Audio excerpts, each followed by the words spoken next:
నమస్తే. Welcome to our channel. నేను ప్రియా కౌశిక్. ప్రస్తుతం మనతో పాటు డాక్టర్ రాఘవ సతీష్ శర్మ గారు ఉన్నారు. వారితో మాట్లాడదాం. నమస్కారం గురుగారు. శుభాశీస్సులమ్మ.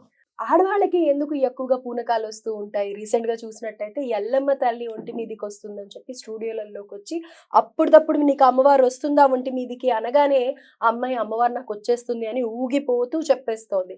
ఇంతకు ముందు చూసినట్టయితే నాగరాణి అని ఒక అమ్మాయి నాకు నాగదేవతలు అందరూ కనిపిస్తూ ఉంటారు. మా ఇంట్లో పూజలు అవుతూ ఉంటాయి. ఆ టైంకి సాంబ్రాణి వాసన వస్తూ ఉంటుంది. అక్కడ ఏదో గుడి ఉంది. ఆ గుడి తవ్వితే గనక ఆ పుట్ట లోపల మా తల్లిదండ్రి అయిన నాగదేవత నాగరాజు ఉన్నారు అని చెప్పేసి ఆ అమ్మాయి చెప్పుకుంటూ వచ్చింది. అంతకు ముందు వెళ్తే గనక నరసింహస్వామి ఒంటి మీదకి వస్తాడని ఒక 13 ఏళ్ల కుర్రవాడు చెప్తూ వచ్చాడు. నిజంగానే ఇవన్నీ అవుతాయా? మీరు నరసింహస్వామి ఉపాసకులుగా నిజంగా ఇవన్నీ అవుతాయా? దేవుడు వస్తూ ఉంటాడా? ఎప్పుడంటే అప్పుడు, ఏ సందర్భంలో అంటే ఆ సందర్భంలో? ఇంకొక ప్రశ్న కూడా ఉంది. అయితే ఎంతో మంది ఎంతో ఆర్ద్రతతో ఎంతో భక్తి శ్రద్ధలతో పూజలు చేస్తూ ఉంటారు. మరి అలాంటి వాళ్ళ ఒంటి మీదకి ఎందుకని దేవుడు రాడు? ఇలాంటి వాళ్ళ మీదకే ఎందుకొస్తారు? పైగా ఎల్లమ్మ తల్లి, పోచమ్మ తల్లి ఇలా ఈ గ్రామ దేవతలుగా అమ్మవార్లు రావటం అనేది వింటూ ఉంటాం. ఎందుకని ఇలా జరుగుతూ ఉంటుంది? ఫస్ట్ ఆఫ్ ఆల్ నేనైతే ఒకటి చెప్తానమ్మా. ఈ విషయంలో ఇది ఇప్పుడు నువ్వు అడిగిన ప్రశ్నకి నా సమాధానం ఎలా వస్తుందని అందరూ ఎదురు చూస్తూ ఉంటారు. ఎందుకంటే ఈ వచ్చే వాళ్ళు కూడా చూస్తూ ఉంటారు ఇది. సో ఇప్పుడు నేనైతే ఒకటే చెప్తానమ్మా. ఈ రకమైనటువంటి విధానంలో నేను గడచిన 30-40 ఏళ్ళుగా చూస్తున్నా. నమ్మేవాళ్ళు ఉంటారు, నమ్మని వాళ్ళు ఉంటారు. నాస్తికులైతే చీపో అవతలపో అది హిస్టీరియా, దే ఆర్ పేషెంట్స్ అని అంటారు. వాళ్ళ భక్తిని నేను తప్పు పట్టకూడదు, వాళ్ళ మాటలు తప్పు పట్టకూడదు, నాకు అవకాశం లేదు. కాకపోతే అటువంటి సిచ్యువేషన్ ఉంటే బీడుపడిపోయిన భూములు మాగాణిలాగా మార్చే అవకాశం ఉంటే మారిస్తే బాగుంటుంది. నీళ్లు రాని చోట నీళ్లు వచ్చేలా చేస్తే బాగుంటుంది. అన్యాయం అయిపోతున్న ఆడపిల్లల్ని అండగా కాపాడితే బాగుంటుంది. గాంధీలో, ఉస్మానియాలో తప్ప పెద్ద పెద్ద ఆసుపత్రుల్లో వైద్యం చేయించుకోలేక ప్రాణాలు పోతున్నటువంటి ఆ అనారోగ్యంతో బాధపడుతున్న వాళ్ళందరినీ ఆశీర్వాదం చేసి వాళ్ళకి ఏ ఇబ్బంది లేకుండా లక్షల్లో బిల్లు కాకుండా వాళ్ళని కాపాడితే బాగుంటుంది. అట్లాగే ముందుగానే జాగ్రత్త పరిచి అన్ని ప్రమాదాలని ఆపేస్తే బాగుంటుంది. ఇలా చేస్తే బాగుంటుంది కదా. నిజంగా నువ్వు చెప్పేదంతా ఏదైతే ఉందో వీళ్ళంతా ఉంటే ఎంత సస్యశ్యామలమై మన దేశం వర్ధిల్లుతుంది. ఆ హెచ్ఎంపివి వైరస్ని పొలిమేర అవతలే ఆపేస్తే బాగుంటుంది. అదేనమ్మా సాయినాథుడు తాను ముగ్గు చల్లి కలరా మైసూచిని రాకుండా చేశాడు షిరిడీలో. అలా చేస్తే బాగుంటుందని నా ఆశ. మీ ద్వారా నేను వారందరికీ తెలియపరుస్తున్నాను. తొందరగా వచ్చి తొందరగా గాంధీ ఉస్మానియాలో వాళ్ళని అలా చక్కగా చేసేసి ఇలా చక్కగా తీసుకెళ్ళిపోయి, అలాగే ఎక్కడ పంటలు పండట్లేదని బాధపడుతున్నారో ఆ రైతులకి ఆనందం కలిగించి, ఎక్కడ వర్షాలు లేవని బాధపడుతున్నారో అలా వర్షాలు తెప్పించేసి ఇలా చకచకా చేసేసి మన దేశంలో ఉన్న దరిద్రాన్నంతా పారద్రోలాలని మీ ద్వారా, మీ మాధ్యమం ద్వారా మనసా వాచా కర్మణ చిత్తశుద్ధితో కోరుకుంటున్నాను. తొందరగా పని చేయండి. ఇంకా నేనేం మాట్లాడాలి? అంటే ఒకటమ్మా, ఇవి వాళ్ళ నమ్మకం, వాళ్ళ విధానం. నన్ను కూడా కొంతమంది అన్నారు ఇట్లా, నీకు 2016లో నీ ప్రాణం పోయే అవకాశం ఉంది కాబట్టి నువ్వు ఈ బలి ఇవ్వాలి, ఇది చెయ్యాలి, వేట అంటారు, ఏదో అంటారు, చెయ్యాలి అదని అన్నారు. అవునా? నేను బ్రాహ్మణ్ణి. ఏట నేను బ్రాహ్మణ్ణి అన్నా. అయినా సరే నువ్వు ముట్టుకోకపోయినా నువ్వు వచ్చి అమ్మకి సమర్పించాలి అన్నారు. ఏమ్మా, నీకు నరికి చంపి నీకు రెత్తిరిస్తే తప్ప నాకు ప్రాణం ఉండదా? సరే, నాకు ప్రాణం అక్కర్లేదు, తీపి లేదు, మా అమ్మతో చెప్పుకుంటాలే పో అన్నా. నేను మా అమ్మ దగ్గరికి వెళ్ళి అమ్మ ఇట్లా అన్నారు. వెళ్ళి ఆడుకోరా నాన్న అంది చిన్నప్పుడు. అయిపోయా. పెద్దప్పుడేమో అందరినీ గౌరవించు, ఎవరిని విమర్శించకు అంది. అయిపోయా. కాబట్టి ఇప్పుడు నువ్వు చెప్తున్న వాళ్ళందరినీ కూడా నేను విమర్శించట్లా. వాళ్ళందరినీ నువ్వు తక్షణమే పట్టుకొని నేను చెప్పినట్టుగా మొత్తం అన్ని వైపులా, ఇవన్నీ కాదు, ఆ వైరస్ ఏదో వస్తుందిగా పొలిమేరలో ఆపేసేమను, దరిద్రం వెళ్ళిపోతుంది మన రాష్ట్రానికి, తెలుగు రాష్ట్రాలు సుశ్యామలంగా ఉంటారు. అంతే కదమ్మా. సరే, ఇంతకు మించి నేను మాట్లాడకూడదమ్మా. ఇది ఒక్కటి లాస్ట్ ప్రశ్న. వాళ్ళకి నిజంగానే ప్రశ్న అడిగితే సమాధానంగా వాళ్ళ భవిష్యత్తు అంతా చెప్పేస్తూ ఉన్నారు కదా. అప్పుడు ఐఏఎస్ ఎగ్జామ్స్‌కి ఎవరైతే ప్రిపేర్ అవుతున్నారో వాళ్ళు వెళ్ళిపోతే సంవత్సరం పొడుగుతో ప్రిపేర్ అవ్వకుండా వాళ్ళు చెప్పగానే అయిపోతారుగా. అయ్యేవాళ్ళు అయిపోతారు. అవ్వని వాళ్ళు వేస్ట్ చేసుకోరు. శుభ్రంగా వేరే ఉద్యోగాలకెళ్తారుగా. ఇంత మంచి అవకాశం చేతిలో పెట్టుకొని నన్ను అడుగుతావేంటమ్మా? మొత్తం అందరిని తీసుకెళ్ళి అడిగిపిచ్చు. ఓ పనైపోతుందిగా.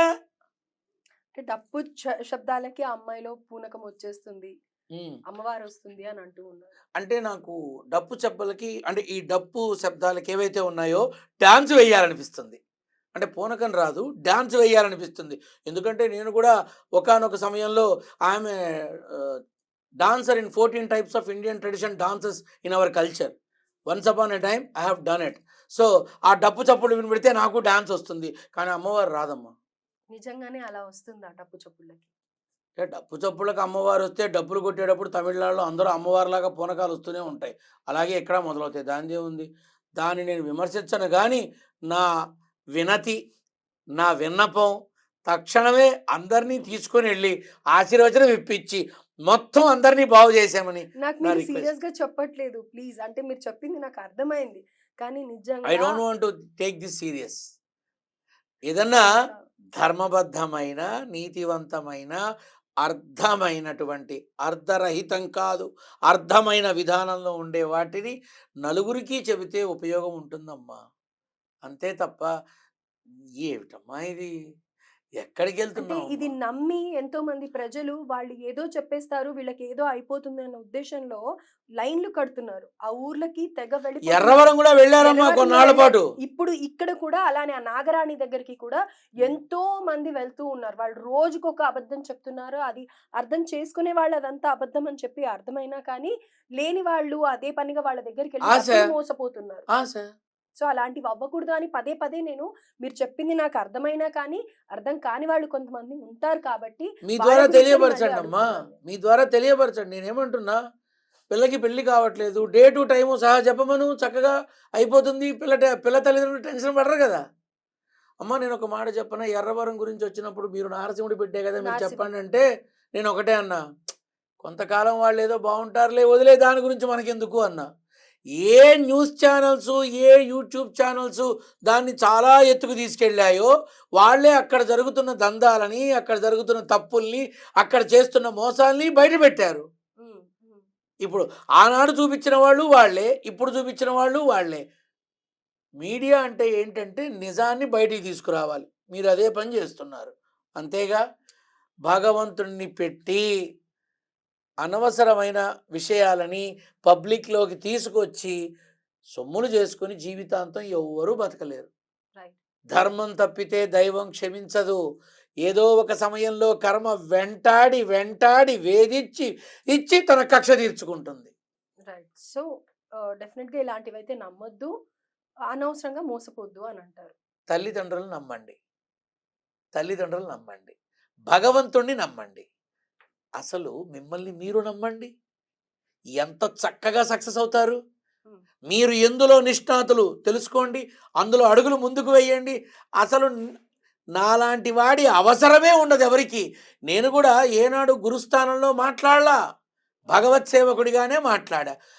తల్లిదండ్రులు నమ్మండి. భగవంతుడిని నమ్మండి. కానీ పదే పదే కష్టమొచ్చి అన్నిటి మీద నమ్మకం కోల్పోయిన వాళ్ళే ఎక్కువగా ఇక్కడ అప్రోచ్ అవుతూ ఉంటారు. వాళ్ళకేం మీ చెప్తారు? ఛానల్‌లో చూసిన వాళ్ళు నేను ఆశ్చర్యపోయా. 1,20,000 మంది చూసి నాకు రోజుకి వందల కాల్స్ వస్తున్నాయి. 1,67,000 మంది. అమ్మ బాబోయ్! నాకు రోజుకి వందల కాల్స్ వస్తున్నాయి. నేను కాల్స్ అటెండ్ చేయలేకపోతున్నా. కానీ చెప్తున్నా, అన్యథా భావించకండి. ఒక్కొక్కరిగా అందరికీ సేవ చేస్తాను.